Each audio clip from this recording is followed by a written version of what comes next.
Hello, everybody. Sorry, something funny just happened before I turned this on here. I'll probably get it as a little preview thing. So I'll probably snip it out and yeah, put his own video just because for the lulz. just me being goofy. So, as you just heard, we talked about a teenage soap opera in a way, and now we're gonna move to, in a way, something that is very reminiscent of John Carpenter's thing in a interesting way of thinking about it. Which is, of course, the Natalie Portman. The Natalie Portman film, Annihilation. I threw an A in there for the lulz as well. Alright, so just to give you some backstory. Neither one of us have read this book. I know it's based on a book, and I can tell you nothing else about it. I know the guy who directed this did Ex Machina, which I've heard great things about, and I bought it for 50 cents because it was cheap. I thought, yeah, why not? Mm-hmm. So, we went into this fairly blind, and I will go ahead and lead us off with this, because I will say, I actually rather enjoyed this. I know a lot of audience members are not.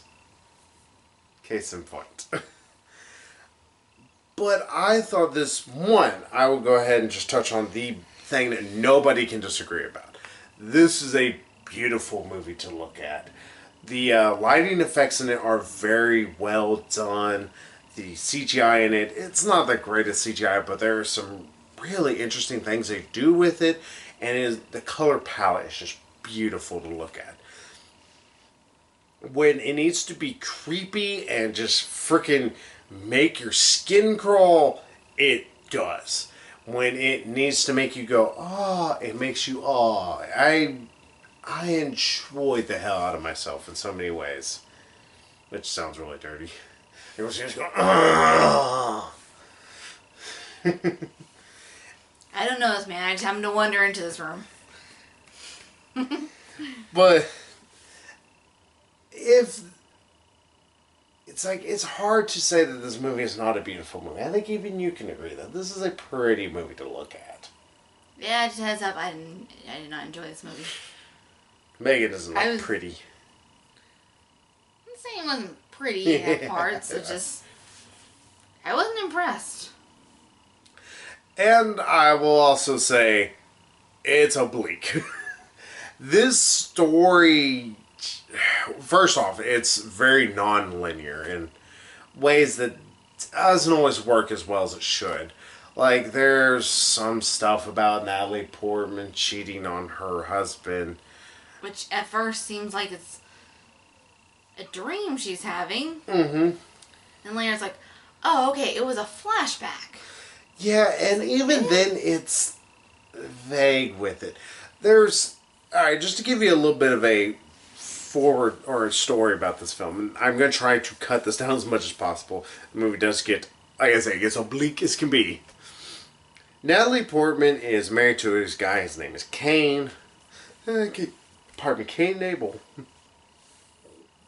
I don't think that was the director's idea at all. Have you been watching Lucifer lately? No, hell no. Are you kidding me? I've gotten tired of that Bones bullshit. Yeah, I've given up on Lucifer, y'all, because I'm sorry, it's talking about, I hate procedural. I fucking hate procedural shows, and that's all it is nowadays. It's Bones with slightly supernatural elements. And it's not good. It's not. Yeah, I know, freaking, Fat Superman is Cain. Or Abel, whichever one lived. Cain. Yeah, and he's still the worst actor ever. I mean, there are... Tommy Wiseau could act circles around this man. And Tommy Wiseau sucks ween. I cannot help it.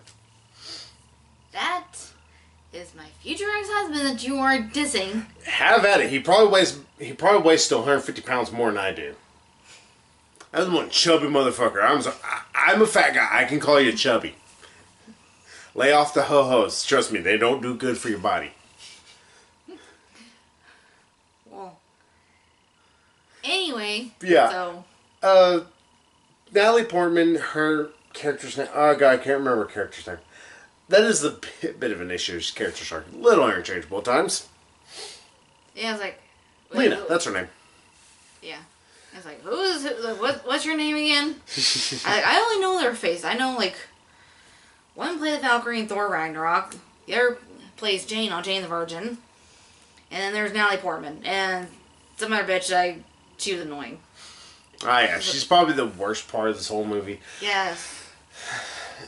I can't remember her name. It's going to bug me. Dr. something or other. Yeah, it's like Vicalis or something like that. Ventress. Jennifer Jason Leigh? Yeah, Jennifer Jason Leigh. She's very, like, not really monotone, but, like... Yeah, she almost hits that monotone note. Just to describe her, everything she says is sort of like... I was like, I don't care, just gonna... meh. This could have done with an actress who, put a little bit more oomph into their words. I wouldn't be surprised... Oh, what's her name from Natural Born Killers? And, oh, dear God. I gotta look it up now, because it's gonna bug me until I know her name. Now, I can't spell. I'm dumb. Oh god, I'm panicking. So bored. Why is it not helping me? Oh god, what's your name? Oh yeah, Juliette Lewis. I'm pretty sure this role was meant for Juliette Lewis. The lady looks a lot like Juliette Lewis, and her acting sounds a little like Juliette Lewis, and she's kind of just dry. Mm-hmm. Yeah. To speak about the story real quick, because I keep getting sidetracked. In this movie, Natalie Portman, Lena, is married to this guy. His name is Kane. He is a soldier, and he gets sent on. Yeah, he gets sent on mission to go through this thing that's called the Shimmer. It is where a asteroid has struck the Earth, and it has created this like shimmering little portal. He is gone for 12 months. Lena thinks he's dead. And then he magically appears. You've seen the trailers. He's suddenly really sick. And he's like, I think I recognize you. Yeah, and then they go back. And then Natalie Portman decides to go into the Shimmer to try and find a cure for him. Because that's how cures work. That part's stupid, I will admit. Even though it's like if you wrap your head around it stupidly, you might be maybe I'm going to the center of all this just to figure out how to help her husband as a biologist. Yeah, and that is the thing. She is a biologist, and she goes with... Yeah, she at least has a science background. Yeah, there's 3 other young ladies. They all have science backgrounds. Shepherd. Yeah, they call her Shep throughout most of it. She is a... what is she? Physicist? Something like that. I don't even remember. The lady from Jane the Virgin, she is a paramedic. Yeah, she was, yeah. Jennifer Jason Leigh, her Dr. Ventress. Yeah, she's a psychologist. Yeah, and she's going into it for reasons. And then there is, what is her name? She's the one lady who has the bushier hair. Yeah, the Valkyrie. The chick. Yeah, Tessa Thompson is the actress's name. We'll just go with that. I think her name's Jessie. Janie? I think it's Jessie. Lainey? Oh, God, it's going to bug me now. I'm pretty sure it's Jessie. I want to say it's Janie or Lainey. We'll see. Josie. Neither one of us are right. I was close. Hey, I just learned that the Chinese dude at the end, or throughout the thing, his name is Lomax. Sorry, I just learned that. Okay. That's Benedict Wong, too. But yeah, was she a botanist? Who? Josie. She's the one that's the, physicist. Well, I don't even freaking know what we're talking about now. Oh, I was just going through the story. It's like, sort of. I try to explain the story. It's like unraveling Gordian knots. And it ain't pretty. But the one issue that, like I said, there's this one bit where supposedly Kane's been gone for 12 months. And it's hinted that she either slept with the guy while he was gone, who, she is a colleague of hers, or she did it before he left. It's not explicitly said. Yeah, that's the thing. It's like, And honestly, that bit just doesn't have a point in the movie, it feels like. And that is another crux of a problem with this movie. The oblique message, which, just to help you all out who are probably like, I don't get it, the message is that change is not something we should be afraid of. That really is it. That's not quite the message I took away from that, but okay. We will argue about it here in a second. Because I will just say that how am I trying to put this? The other issue, like I said, with this movie, beyond Jennifer Jason Leigh, who's just completely forgettable in this, and it seems to not give a shit about what she's doing, is the editing. I get that it doesn't want to be entirely linear with its editing, but it is sometimes to its detriment. Like the insertions of those, like her cheating on him or anything like that. It's like a little more clarification, if you please. Yeah, or at least explain why it has a purpose. Because honestly, by the end of it, it doesn't feel like it has a point. Like, you get to the end of the movie and you're like, well, why was that even there? This movie could use with a little editing. Like, there are certain scenes that drag on a little too long. That you're like, okay, can you just cut just a little bit? I need to edit sometimes a little bit better. I need to learn how to self-edit in terms of when I'm talking. But this movie really does need to learn how to cut certain little bits here. And in fact, those scenes with her supposedly cheating on him, they amounted to so little that they really don't have a purpose in the film. Maybe they made sense within the book itself, but if that was cut, why leave these other scenes? Because you're not helping the movie's runtime, which already is 2 hours long. Yeah, the guy she's cheating with, in the flashback, he mentions, like, he asks her, like, well, did he find out about the affair? And she said that, like, yeah, he did find out about it, the husband. And I'm just like, well, when the hell was this? Yeah. It's like, why in the previous flashbacks was he not acting like it? I guess he got over it? Yeah. Or, like, either that he found out, like, just before he left on that mission. It's like, what the... or did he... Or... I don't know. It's confusing. Yeah, it's convoluted to the point to where it's like I said, if they had removed that, I think this movie even would have been better. Yeah. Because, well, to me, like I said, I thoroughly enjoyed this film quite well. And, yeah, I can't help it. I enjoyed this. I thought whenever they had some of these creatures, which pretty much, if y'all want to know a little bit of the mystery, this thing is, they explain it, it's refracting. It's refracting DNA, various memories, personalities. Not just DNA between like different humans, but also DNA between different like species. Yeah, plants, animals. They all now have different DNA, but it again that's part of the overarching plot, subplot that change is not a bad thing. Because we do see some of these animals that their DNA is spliced, and because of that, like you've probably seen the trailer with the crocodile. Oh, it's got like shark stuff. It actually makes it more of a better hunter.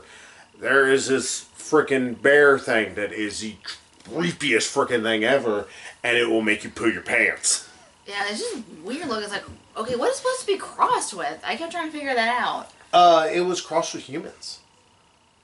Because its skin's starting to get peeled back, but it's kind of taking on a very almost humanistic kind of face with that of a bear. If you think about that, that makes you shiver and shit your pants. I don't know. They had like almost this very like long, almost kind of. It's a bear snout. Like no, this. Almost like a. Not quite like a crocodile, but almost like a cow or a horse or something. If you actually see bear heads, they actually are. Their nose and all that's actually pointed. I think. But well, it did still. It was a bit more elongated. Oh, that's how bear skulls are. I'm going to have to look this up, and I'm going to get freaking flagged by the FBI. You know this, right? Like, bear snouts. Yeah, pretty much like a bear body with this like weird like skull type face thing. See? That's what bear skulls are. Yeah. quite look like that, but That's what bridge goals are. What? Megan's creeped out now because it actually looks a lot like it. yeah, But- that front, like with the big holes, like okay, that did like the skeleton part is what it was showing. Yeah, but not only that, but if you looked at the eyes, it is humanistic looking eyes and everything. And also some like the muscles and tendons were similar to like how human... I'm creepy. I look up weird stuff, or I just looked up a bear skull. But Yeah, like it like whenever it opens mouth to roar, actually one of the characters' voice, "Help me!" like comes out because it was one of its victims. It's now part of the animal somehow. it explains that this whole shimmer and everything is combining everything to make a better being, for lack of a better word, better world. It's again part of the message. Change is not something to be afraid of. Really, there's a lot to be afraid of in this. Yeah, that thing frightened the ever living dicks out of me, but still, it's one of those Or that changing into a tree. It's like, I'm fine being human. Thanks. yeah. At one point, this character she starts to begin to give herself over to the change because she's like, well, I don't think I want to fight it. yeah, and whenever she does, boom, she's gone. She seems to be one with nature in the best way. And again, change is not a bad thing. Because whenever she quit fighting it, she was able to be at peace. Mind you, there's a lot of hintings that these characters have problems. She's even explicitly said to be a person who cuts and attempt to try and feel. That is something unique. That's saying that not only is she able to feel, because they've already explained, like she's able that brainwaves, everything is intermingling. Yeah. She's able to also enjoy everybody else's thoughts. She's one with everybody, which I've always enjoyed that in science fiction or anything. Like thinking about the ability to be able to not just read other people's minds, but to be able to be a part of them. Why I like every day. Kind of a hive mind, kind of Yeah, like org type thing. In a way, but not, because you're not in control. But you're all able to, and you are still able to control your own body. You're able to control it, but like it's Stranger Things in a way, or not Stranger Things. Strange Days. It's got I freaking hate his name. Oh, what's Voldemort's name? What's his real actor's name? I hate his name because it's not spelled at all how it... Yeah, that's how it's not pronounced how it's spelled. Yeah. It's on the tip of my tongue. Shit. Yeah. You can look it up while I go ahead and talk about Strange Days. But those who have not seen Strange Days, they are able to experience other people's memories and all that through this thing. I love that idea. Strange Days, I don't think pushes it quite far enough. Ray Fine. Yeah, Ray Fiennes. Yeah. Ralph Phineas is how your name is spelled, asshole. Yeah. Okay. That's rough. IMDb for nothing. But there is such a unique idea about, making it really just a world. I'm like, maybe it's because I want everybody to be able to experience, because then... soapbox, sorry. I'm going to get on a small soapbox. It's not political. It is a partial feeling. And call me a hippie. I don't give a shit. If we were all able to understand each other's pains, we were all able to understand each other's wants, everybody's desires and everything, would we ever be angry at each other? Would we ever be unhappy?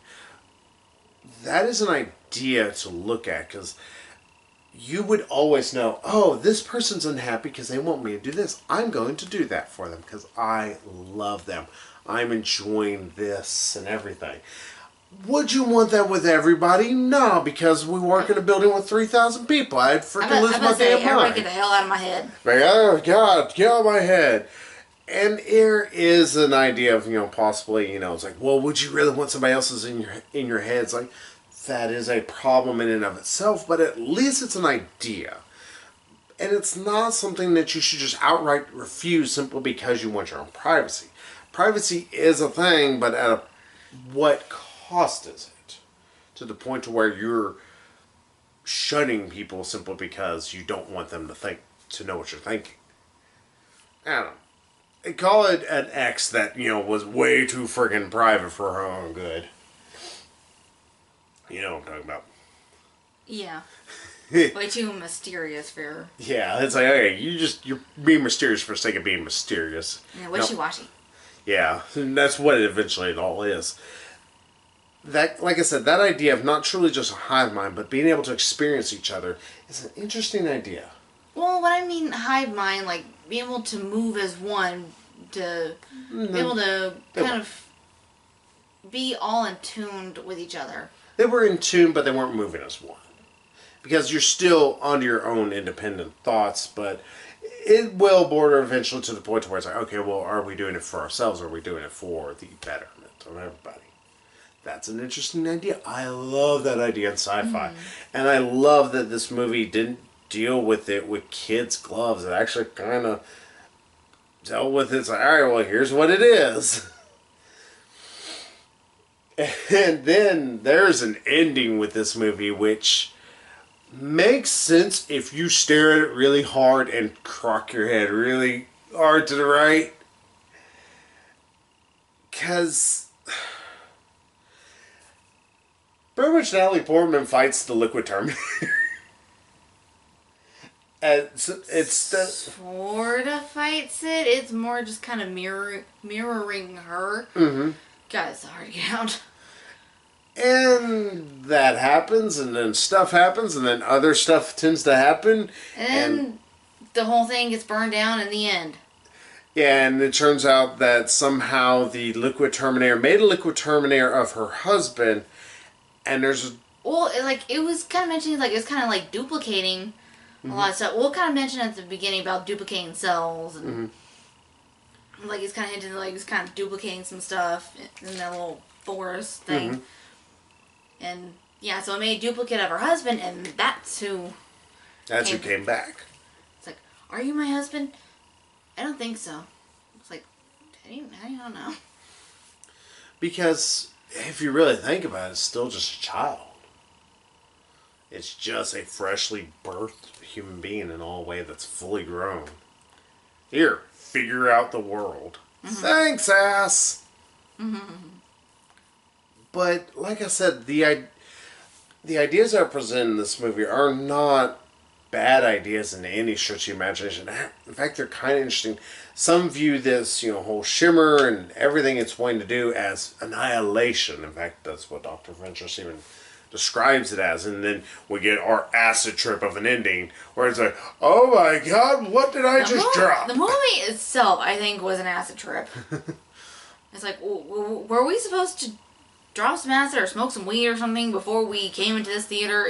If so, y'all should have told us. Gotta do the Jimi Hendrix thing. Thing 2 up here, You just... You feel your face peeling back while you're watching the movie. Yeah, this is a... And I will say, it did have some interesting ideas, but some of them were not really fully explored, I don't think. That is true. So it's like, okay, y'all have so much potential. It's like y'all just don't... And just, to me, the mystery that I was looking for wasn't fully there. It wasn't fully explained. The mystery... The biggest problem is the movie's not worried about its own mystery, so it kind of... It's the backseat to it all, and it's more about the entire environment that's going around. And it's wanting you to insert yourself. I think that's the reason why a lot of these characters don't have as strong of, identities in times. I know I'm trying to make up for lack of characterization. I was this crazy-ass Jane. Yeah. But I think that's so you can kind of insert yourself and see, it's like, okay, I kind of identify with that character more. And I will say also, the acting in this beyond Dr. Ventress is actually really good in this. You're going to believe these characters. And you don't like seeing them in peril, except for Dr. Ventress, which you don't give two shits about her. Of course, I wonder how Anakin feels about Poe Dameron being married to Amidala. It's just a clone. Well. Yeah. Literally. It's... Like I said, it's an oblique film in the best of ways of thinking about it. And I totally get people who do not like it. But I'm not one of them. I just enjoy the hell out of it. It doesn't help I am such a visual guy. Like... Well, you're a dude, honey. Like, you guys are very visual beings. Well, I mean, I'm especially a huge visual guy. Like, I will sit there and watch a movie that's visually stunning, even if it's just mind-meltingly stupid, simply because of the visuals. Well, style cannot, doesn't always make up for substance, though. I totally admit that. But here, I think it does have enough substance that it fed me. But I understand people who don't believe that, because... Again, it's so oblique and it's so head tilting that you have to do at times. It's really hard to get at. I tilted my head just good enough. I was like, got it. It's not quite Mother levels of, like, infuriating rage. Where it's like, get it? I'm Darren Aronofsky. I'm remaking the Bible. We get it, Darren. Please stop making the house burn down. Yeah, sorry. Actually, when I heard, Jennifer Lawrence pretty much supposed to be Mother Nature. Yeah, in a way. And people destroy her house, destroy her shit. It's also an allegory to the Bible, because out of nowhere, you have this one guy and this one girl that... supposed to be Adam and Eve. Yeah, and then they have two sons that come over, and then, one of them kills them. That's fucking... Cain and Abel, yeah. Yeah, it's the Bible allegory. It's like, oh my god, Darren Aronofsky, we get it. We know you have weird issues with the Bible. We've watched Noah. It's easy enough to know that you have your problems with the religion. Hell, watch Pi. We understand that. Yeah, he did Pi. So, like I said, I understand people who do not like this movie. I understand. I'm not one of them. I'm going to defend this. In fact, kind of rather love this movie for its just... Yeah, I will say, as pretty as this movie was at times, the prettiness, it just couldn't make up for the fact that, one, the mystery was unsatisfying, two, the movie itself was boring. Yeah, the movie does need a good editing job. Because a lot of it is, her just, wandering around with this gun while it's ominous music playing. It's no talking, there's... nothing really happening except her, maybe kind of stumbling upon, these creatures every now and then. Just kind of oh, what's that? And it just... I like that. It's... Like I have to say, I'm sorry to interrupt you, the woman in black with Harry Potter. There is a 45-minute sequence, I swear. I'm probably exaggerating. It's probably closer to 30 minutes, where there's no dialogue. Where he is just wandering through this creepy ass house. And literally, he maybe goes into 7 rooms in 30 minutes. Normally, that would bore me, but there's so much tension. There's so much little stuff. This musical score is just perfect. It's not frank, frank, frank everywhere. It's just doing the perfect, just ominous sounds while there's thunderstorms in the background. And I was like, oh my god, I love this so much. Mind you, the movie has got a downer fucking ending. Yeah, I will say the dialogue, when there is dialogue, is them just standing around, well, how do I know I can trust you? Well, how do I know I can trust you?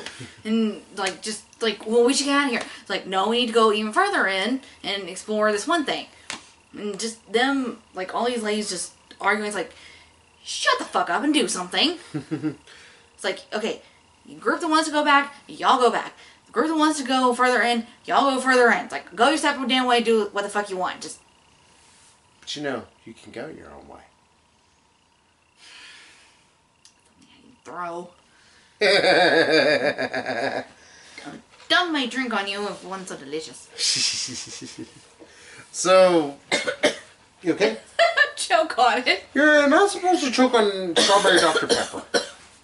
Yeah, that's a thing now. That's a strawberry Dr. Pepper. It's delicious. Tastes like cross between Dr. Pepper and Big Red. So. It's trying to murder Megan, so there's that problem. I took a funny sip. No kidding. Why do they call it a funny sip when you nearly die from it? I was why they call it your funny bone? It ain't funny when you get a hit. So, I just know I hit it the other night. I told my scanner. It's like, ow. so, what else do you want to say about Annihilation? Ugh. It's boring. Don't waste your time. I mean, unless you're tripping on acid, then yeah, sure, you may actually enjoy it. As far as rating, oh my god, you are nice and warm. I am like burning up. Like y'all don't realize, like sometimes I just like sweat during these videos. I'm just like, oh my god, He's so warm natured. It's like, I mean, it's like I get cold very easily. Heater in human form. Whereas I get cold very easily. It's like nice and warm, and he's like nice and cool. So that's why we work together. Why we work so well together. Yeah, as far as rating, sorry babe, I'm gonna have to give it a 2. You're gonna hate me. We've already disagreed about one movie. We're gonna get larger in our differences. I was thinking an 8 earlier, but more I've talked about how much I really look more into it. I'm like, oh yeah, that actually Don't tell me a 9. I'll give it a 9. I really enjoyed this. That is proof right there. You have no taste, honey. I have awesome taste. I can't help it. I like good movies and you don't. No, that right there, that's the fact you chose me. I wouldn't want to spend the rest of my life with me. I get that this movie is an oblique film. Its message is not exactly the most accepting of everybody. It's not everyone's cup of tea. Yeah, but this is my cup of tea. I don't care if it had mold floating around in it. It's that one tea you got from Daiso earlier. God, that show's nasty. This is an enjoyable flick for me. I will let you know if you're going to go into this, one, if you're going into it simply for visual spectacle, you're going to get rewarded, but understand you're going to get a story that's not going to make a lot of sense. If you're going into this expecting to have a mystery, really given to you, you're going into the wrong movie. Expect to go into this with a very, very vague film, and you're going to get little of awesomeness. Answers. You're going to get a lot of actual answers if you're willing to have your mind as open as this movie is kind of trying to imply. You may not agree with the message, totally understandable. I can't say I 100% agree with the message, but I understand. I don't get any kind of message from this movie, but whatever. That's the difference. Like, I get the message, Megan not so much, but that's okay. I hate change. Like, no, don't change. But changes. Sorry, little David Bowie there. I don't even like him. Sorry, yeah. If y'all ever notice, I don't care for David Bowie. That said, I want a divorce. Ain't you married yet? I want a divorce. Be a negative divorce. So, yeah, I give it a 9. I enjoyed this. This might end up being on my best of list, depending upon how good the rest of the year is. Yeah, somehow I liked Annihilation more than Black Panther. Spoiler alert, this may end up being on my worst of. It'll be such a drastic list difference. Uh-huh. Oh well, that's what makes us unique. Unique and special snowflakes. Yep. So, we have to talk about next month. Sorry, this video is going to be really, really, really damn long, and I am so sorry. I was going to say, that's the end of February. Yeah, February's done, so we got to talk about next month. Just let you know it's going to be about what y'all are thinking it's going to be. For next week, it's probably going to be Death Wish. Red Sparrow possibly, but most likely we're going to get Death Wish. Oh, goody. Red Sparrow's already got a 56 on Metacritic. That's an awesome sign. So, yeah, probably... You mean 5.6?